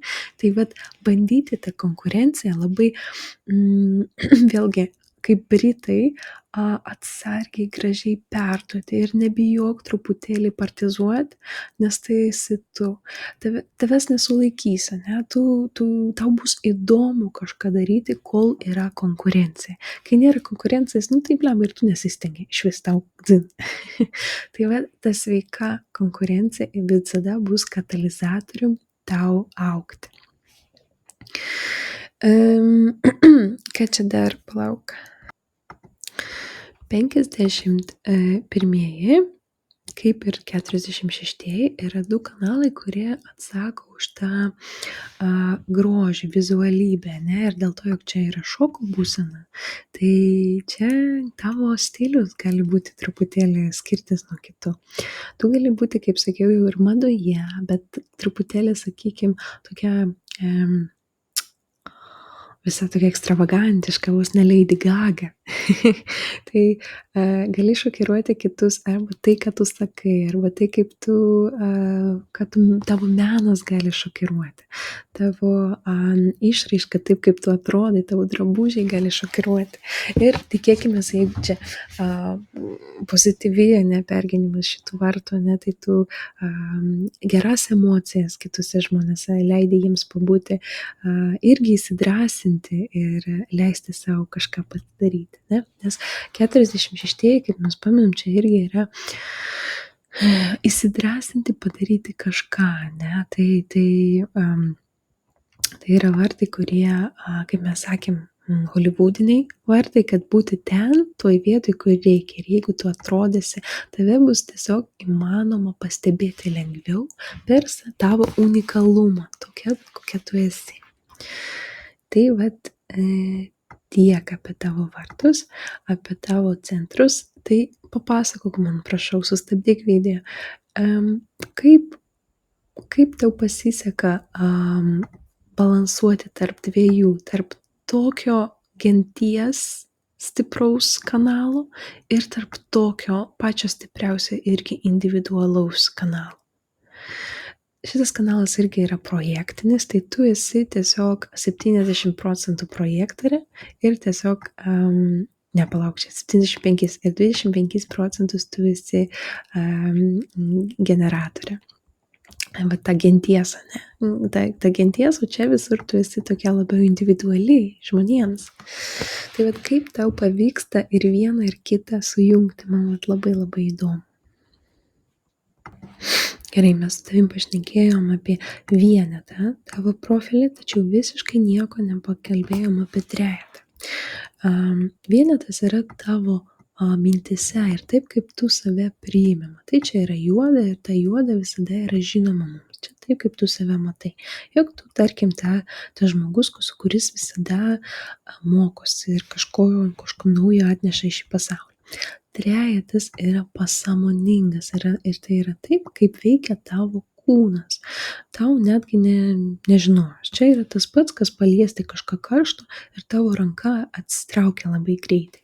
Tai vat, čia yra ta fazė, kurioje tu nepastebi, bet tu šiaip veiki. Tai kaip mes žinom, jog tu esi 1-3, nes čia yra pas tave vienetai, o čia tavo saulė yra trejetai.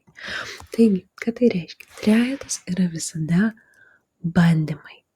Čia yra tas testuotojas, tu esi ta moksliukė testuotoja, tarkim taip, tau žinok, Ingrida, tik laboratorijoje gyvena dirbti, būtų labai tikrai gerai. Nes per bandymus tu rasi tą tikrąjį savo tikslą, ne, prie ko tau reikia eiti, ne, per bandymus, kad pavyzdžiui, tu vėl savo perfekcionizmą įjungiant, tu ne iš pirmo karto tikrai pasieksi tą idealų kažkokį rezultatą, ne, bandyti kristi, vieną kartą atsistoti ant grėblių, gauti į galvą, antras iki tą patį padaryti, truputėlį kitaip, bet vėl atsistoti ant grėblių. Ir iki tol, kol tu nerasite idealų kažkokį variantą, ne? Ir tas bus matyti viskame. Tavo bendravime su kitais, ne? Bandyti skirtingus variantus, ne? Nes čia, pavyzdžiui, pas tave, jeigu mes pašnekėsim apie tavo, kodėl atėjai į šį pasaulį, tai 9-1 saulėje, čia galima sakyti 60% tavo likimo. Tai yra 9. Fokusuotis ant kažko ir tu žinai, jog tu moki atsisėsti ilgai ir fokusuotis ant to, kas yra svarbu. Ir jis yra vienete. O vienetas yra, kaip mes jau šnekėjom, mokslas, eiti gilyn, analizuoti, išdėstyti kiekvieną dalyką dalelėmis, ne, įsivaizduok, tu esi laikrodį, kurį reikia išardyti į 1000 dalelių ir vėliau vėl jas sudėti, išmokti, kas yra viduj, ištraukti tą rezultatą. Tai 9 fokusuotis ant mokslo per 16 vartus, ne, žemėje. O kas tai reiškia? Vėlgi vienete. 16 vartai, mes apie juos nešnekėjom, jie yra, tai yra entuzijazmo, fizinių gabumų vartai, kurie mums, kurių yra tikslas per daug bandymų pasiekti idealų variantą. Taigi tau kaip 1, 3, tai yra tiesiog žinok, tau pats Dievas sakė. Tai bandyk, bandyk, bandyk. Kokia tau neateitų į galvą idėja, ar ten verslui, ar ten namo remontui netgi, sakykim. O tas variantas, juk tu išsirinksi 4 plyteles ir tik viena iš jų bus normali, tai čia labai normalu tiems žmonėms, kurie turi profilį 1, 3. Arba eiti pabėgioti į mišką ir pasimesti, čia irgi super duper atitinka 1.3, nes jie vienas iki pasimes, 3 iki pasimes, o 4 jau išves žmogų, ras žmogų ir jį išgelbės iš miško, to išves, nes jūs esate testuotojai.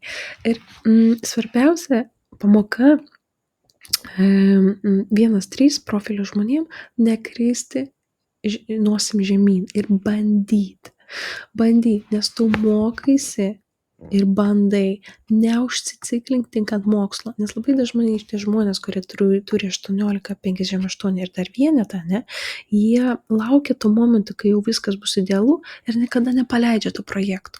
Tarkim, lauks ten išleis. Įsivaizduok, kas būtų, jeigu, žiūrėk, tas šūdas su Avataru. Nu, tikrai šūdas. Kiek ten 10 metų Spielbergas darė tą filmą, pakol jau tapo nebeįdomu. Nežinau, gal tau užėjo, bet po pirmo filmo buvo taip kieta ir visi laukia to pratęsimo, bet tas užtraukė taip ilgai. Spielbergas norėjo filmą padaryti idealų ir jisai nepadarė to pačio wow efekto. Ne? Tai labai svarbu su vienetu ir su tavo nenormaliu perfekcionizmu paleisti ir bandyti. 1 iki nepavyko, 2 iki nepavyko. Netgi mano pažįstamas, jisai yra kriptovaliutos traderis ir jeigu jisai kartais jam tam kažkokia strategija neišeina, jisai netenka pinigų, jisai sako, super, čia nėra minusas, čia yra pamoka. Dabar aš supratau, dabar aš geriau išmokau tos, kas ten vadinasi, tas bangas skaityti, ne, tą rekursą. Ir aš dabar jau kitas iki laimėsiu žymiai daugiau, negu aš netekau pinigų. Ne? Tai svarbiausia trejetui priimti visą negatyvų experience kaip mokslą, kaip pamokas, o ne kaip viskas, aš daugiau šito nedarysiu. Arba tarkim, vieną kartą nuėjau į univerą, man nepatiko, atsimokiau 3 mėnesius ir viskas, užmetu. Matomai, universitetas yra ne man. Nonsens. Bandyk kitą, bandyk 3 metus, bandyk 4 metus. Jeigu, aišku, yra tam noras, ne, jeigu tau atėjo tas reikalumas iš emo centro, jeigu tu nutarė, jog reikia ir tavo emocijos ir kitą dieną sako tą patį, jog reikia tą univerą, eik, bandyk. Trejetas yra Elonas Muskas. Pas jį truputėlį kitokia kombinacija. Jis yra publikai skirtas žmogus, nes jis turi 5, o tu labiau tu turi bandyti tai, kad tu išmokai. Tai vos kaip nelaborantė. Arba IT-šnikas, ne, irgi IT sferai dirbantis žmogus gali kažką išmokti, naują techniką, ir jisai turi ją išbandyti, neišėjo, vėl bando, kol neišėjo labai super ir projektas eina į viršų, ne. Tai tas bandymai, tie svarbiausia, juos prilaikyti pozityviai ir tai, jog lengva nebus. Žinok, tavo gyvenimo sorry už tai, pastoviai bus kažkas, kas kiša kažkas kiša į ratą, žinai. Tai, bet tokiu būdu jūs išmokstat, patampat ekspertais, patampat labai tokiais intelektualiais žmonės, kurie gali pasidalinti tom žinom vėliau mane. Ir be to, 16 vartai prisimink, tai yra tavo žemė, 9 yra susifokusuoti ant bandymų ir bandyti juos su entuziazmu, daryti kažką, kas tau patinka. o ne tai, ką tau reikia daryti. Nes tau, ką reikia daryti, žinok, ir taip nelabai daug energijos yra. O jeigu, iš kur tu gausi energijos daryti, kas tau patinka, ne? Tai vat fokusuokis ant tai, ko tau reikia, mokytis patapti geriausia. Ir tau leis tavo kūnas dirbti daug, testuoti, nes 40, kaip mes šnekėjom, tai yra dirbti, čia yra gana darboholikai. Ir dėl ko? Dėl šeimos. Tu bandysi ir ne vieną kartą keltis nuo kelio dėl šeimos. Tai vat fokusuotis ant savo gabumų per pastovų testavimą, dirbti stipriai, tu turėsi tam jėgų savo šeimai, gerovės labui. Tai va čia yra tavo gyvenimo paskirtis, dėl ko tu atėjai. Negalėjom nešnekėti 2 valandas, tiesiog pažiūrėti va šitą dalyką ir jau čia būtų labai svarbu. Dar toks dalykas, aš pastebėjau tavo meilės išraiška, ne, ir jinai yra 51 vartuose, va čia šoko būsenui, 2 vartuose. 2 vartai yra visada apie talentą.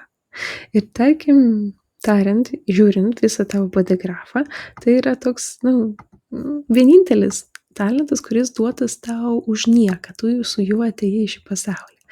Tai kas ten yra, ar galėtum su manim pasidalinti? 51 yra apie šoką ir taip, kaip tu tą meilę parodai. Tai čia būtų apie dovanas šokiruojančias, arba man atrodo, jog moki padaryti savo vyrai staigmenas, tokias, kurias jisai prisimins visam gyvenimui. Čia aš taip interpretavau, bet man įdomu, kaip tas atsižvelgia tavo gyvenimą. Tai va apie tokį šoką, ne? Tada tavo bendravimo stilius, 26-5, ne? Tai žmonės ant tavęs dažnai užmeta projekcijas. Jie labai dažnai tikisi iš tavęs to, ko galbūt tu negali jiems duoti, ne? Tai čia va tokie, visi turi ant tavęs kažkokių lūkesčių. Ir jeigu tavo bendravime, pavyzdžiui, neužtenka kažkam, arba vis dėlto ne visada tie lūkesčiai kitų žmonių yra logiški, ne? Galbūt mama iš tavęs reikalauja per daug ir tu tame bendravime, pavyzdžiui, ne taip save kažkaip vedė, ne? Tai tas yra labai jaučiami ir tavo autoritetas nuo to gali. Bet iš kitos pusės žmonės dažnai čia tave klausia patarimų arba klausia pagalbos, jeigu tu tikslingai savo gyvenimą pragyveni, ne, ir nejauti to tokio įkandumo. 26 vartai, čia aš tikriausiai su jais pabaigsiu šį kolą, jie yra savanaudžio vartai. Tai yra žmonės, kurie užsiciklinę, aišku, uždarbiui, jie yra 26 niekada nesustojo, jie pastoviai bando, aš jau turiu 5000, bet kodėlgi man neturėti 10, ne, jiems visada maža. Tai yra labai geri pardavėjai, marketologai, tai yra geri, kurie gali įkalbėti tave savo mamą parduoti. Tai yra žmonės, žodžiu, šičia, nes čia Merkurijai yra, ne, 5, tai tu, žodžiu, neieškai žodžio kišeniai tikrai. Bet būk labai atsargi, kad neatsitiktų taip. Šitas kanalas irgi leidžia mums manipuliuoti kitais. Jis yra fokusuotas ant savęs labiau, uždirbti kažkokiom prekiam, ne, pardavimais, ar ten marketingu, ar kontento sukūrimu, ir dar žinau, kai tu esi tokia įkalbi, tai ar su tavo 1762, kai tu turi visus tas detalės, visą analitiką, labai greitai tu gali iš tikrųjų įkalbėti žmogų nusipirkti tai, ką jam visiškai nereikia, ne? Bet tau iš to nauda ir tu gali, žodžiu, sumanipuliuoti truputėlį kitą žmogų. Žiūrėk, iš vis tavo bodegrafas turi labai gerą potencialą uždarbiui, tu esi labai materialistinė, bet to labai, labai analitiška ir labai protinga. Čia yra tavo potencialas. Svarbiausia nepersidirbti nes neturi tu tiek daug energijos ir laukti, kol bus tas stabilumas emocijose, o nebus va tie rollercoaster, ane. Svarbiausia priimti sprendimus, kai viskas yra ramu. Tai vat tiek. Ačiū tau labai. Sorry, jog truputėlį užtraukiau.